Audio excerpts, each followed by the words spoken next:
Hello বন্ধুরা, আজকের এই ভিডিও থাম্বনেল দেখে নিশ্চয়ই তোমরা বুঝতে পারছো ভিডিওটা কি নিয়ে তৈরি হয়েছে। তো আজকের এই ভিডিওটা তৈরি হয়েছে, যদি কোনো ছেলে বা কোনো মেয়ে তোমাকে প্রতারণামূলক কাজ করে থাকে তোমার সাথে, তাকে কি দ্বিতীয় সুযোগ দেওয়া উচিত, বা তোমার কাছে যদি সে দ্বিতীয় সুযোগ চায় তোমাকে দেওয়া উচিত? আমার মতামতে তো এখন বন্ধুরা না দেওয়া উচিত নয় একদমই। কারণ আমার সাথে ঠিক এরকম একটা কাহিনী ঘটেছে, যেটা আমি তোমাদেরকে লাস্টে বলবো ভিডিওর।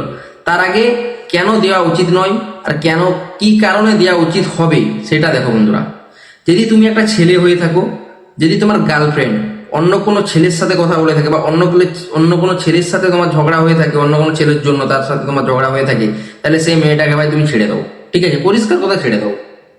বা তুমি যদি মেয়ে হয়ে থাকো, একটা ছেলে যদি অন্য মেয়ের সঙ্গে কথা বলতেছে তোমার বয়ফ্রেন্ড, তাহলে ভাই তুমি সেই ছেলেকে ছেড়ে দাও বোন। পরিষ্কার কথা বলতেছি, সিম্পল।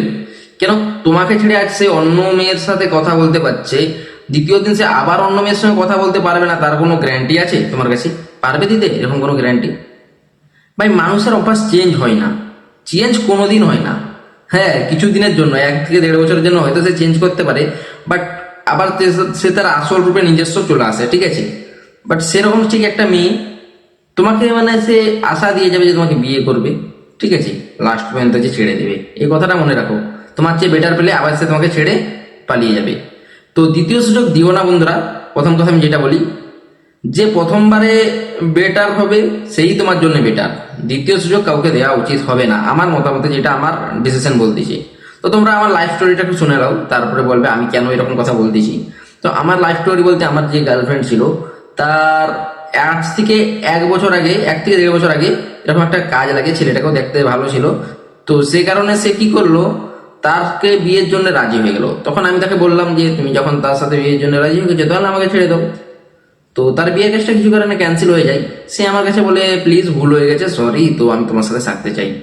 তো আমি তখন তাকে বললাম না, আমার সঙ্গে আর থাকা সম্ভব নয় তোমার সাথে, তুমি যেহেতু তাকে পছন্দ করে নিয়েছিলে, তো কিছু কারণে হয়তো বিয়ের কাজ ক্যান্সেল হয়ে গেছে, সেজন্য তুমি আবার আমার কাছে ফিরে এসছো। সে বলে আমার ভুল হয়ে গেছে, এরকম ভুল আর কোনোদিন হবে না। আমি এই একটা তার কথাই ফেসে যে বন্ধুরা, আমি দ্বিতীয় সুযোগ তাকে দিয়ে ফেলেছিলাম। বাট তোমরা এই ভুলটা আর করবে না, ঠিক আছে? তাকে আমি দ্বিতীয় সুযোগ দিয়েছিলাম আজ থেকে প্রায় 1 মাস আগে। ঠিক সে আমাকে আবার বেটার ছেলে পেয়ে ছেড়ে চলে গেল। তো কোনো ব্যাপার নয়, সে গেছে, তার ভালো লাগছে, সে গেছে, আমি ওইটা নিয়ে আফসোস করি না। বাট তোমাদের সাথে না যেমন এই কাজটা হয়, সেই কারণে বলছি দ্বিতীয় সুযোগ কাউকে দিতে যেও না।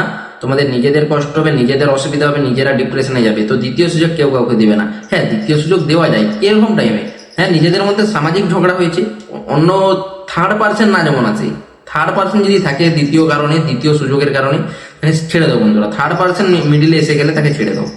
থার্ড পার্সন যদি না থাকে, নিজেদের মধ্যে ঝগড়া হচ্ছে, নিজেদের মধ্যে কিছু কারণে ঝগড়া হচ্ছে, তাহলে দ্বিতীয় সুযোগ চোখ বন্ধ করে দেবো, কোনো অসুবিধা নেই বন্ধুরা, ঠিক আছে?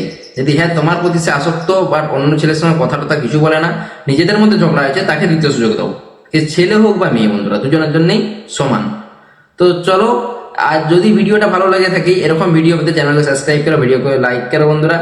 তো তোমাদের ভাই তোমাদের সাথে আছে, টেনশন নিও না। আর যদি রিলেশনশিপ নিয়ে কিছু প্রবলেম হয় তো ভিডিওতে কমেন্ট করো, নিশ্চয়ই রিপ্লাই পাবে, না এলে পরের দিন ভিডিও বানিয়ে তোমাদের কাছে পোস্ট করবো, ঠিক আছে? তো ধন্যবাদ, চ্যানেলকে সাবস্ক্রাইব করবে।